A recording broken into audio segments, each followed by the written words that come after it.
आज हम पढ़ेंगे न्यूरोमस्कुलर जंक्शन। सबसे पहले न्यूरोमस्कुलर जंक्शन का काम क्या है। हम सबको पता है कि जो हमें अगर कोई बॉडी का मूवमेंट करना है तो उसके लिए हमें मसल का कॉन्ट्रैक्शन करना बहुत ज़रूरी है। लेकिन वो जो मस्कुलर कॉन्ट्रैक्शन हो रहा है, कॉन्ट्रैक्शन या फिर रिलैक्सेशन बाद में, वो कैसे हो रहा है वॉलंटरी मसल्स में, उसमें न्यूरॉन्स का इन्वॉल्वमेंट होता है। मतलब न्यूरॉन्स के थ्रू सिग्नल जाता है मसल के पास और मसल कॉन्ट्रैक्ट करती है। अब देखेंगे न्यूरोमस्कुलर जंक्शन होता है क्या। हमने पहले पढ़ा था कि न्यूरॉन का स्ट्रक्चर क्या होता है।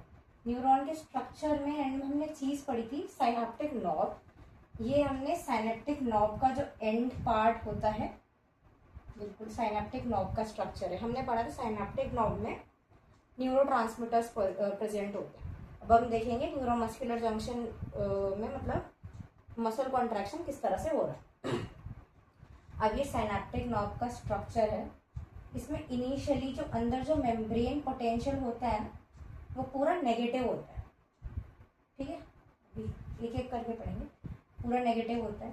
अब मान लीजिए ऊपर से न्यूरॉन का काम क्या था, डेंड्राइट से एक इम्पल्स आएगा और वो नीचे की तरफ ट्रांसमिट होगा।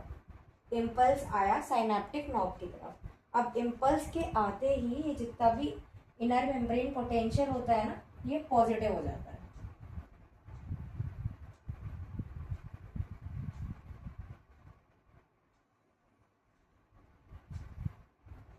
अब मेम्ब्रेन पोटेंशियल के पॉजिटिव होते ही क्या होगा, ये जो है ना यहाँ पे एंट्रीज के लिए जो हमें गेट्स दिख रहे हैं, वो ये होते हैं वोल्टेज गेटेड चैनल्स होते हैं, कैल्शियम चैनल्स। ठीक है, इनके थ्रू कैल्शियम आयंस अंदर और बाहर आ सकते हैं। तो जैसे इनर मेम्ब्रेन पोटेंशियल पॉजिटिव होगा तो इसके अलावा ना कैल्शियम आयंस घूमते रहते हैं न्यूरॉन्स। इसके अलावा कैल्शियम आयंस का कंसंट्रेशन ज़्यादा होता है, तो जो कैल्शियम आयंस जो है इसके थ्रू अंदर ट्रैवल कर जाएंगे। अब हमने पढ़ा था इसके अंदर न्यूरोट्रांसमीटर्स हैं। साइनेप्टिक नॉब के अंदर ना बहुत सारे वेसिकल्स होते हैं जिनके अंदर न्यूरोट्रांसमीटर्स भरे हुए होते हैं। वो न्यूरोट्रांसमीटर कौन सा होता है, एसिटाइल कोलिन। जैसे ही कैल्शियम आयंस अंदर ट्रैवल करेंगे तो ये जो वेसिकल्स थे वो फट जाते हैं, मतलब इनका डीग्रैन्युलेशन हो जाता है और ये जो एसिटाइल कोलिन जो है ना न्यूरोट्रांसमीटर्स, ये इसमें से रिलीज हो जाते हैं। ये करके यहाँ से बाहर आ गए। ये स्ट्रक्चर तो हमारा साइनेप्टिक नॉब का था।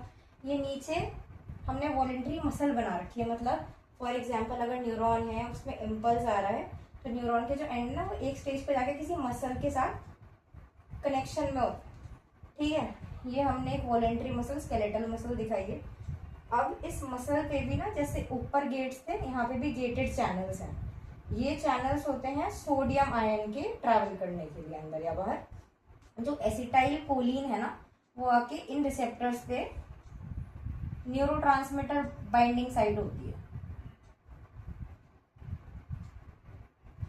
जैसे ही न्यूरोट्रांसमीटर इस बाइंडिंग साइट पर आके जुड़ते हैं, ये गेट्स ओपन हो जाएंगे और जो सोडियम आयंस थे उनका इन्फ्लक्स हो जाएगा।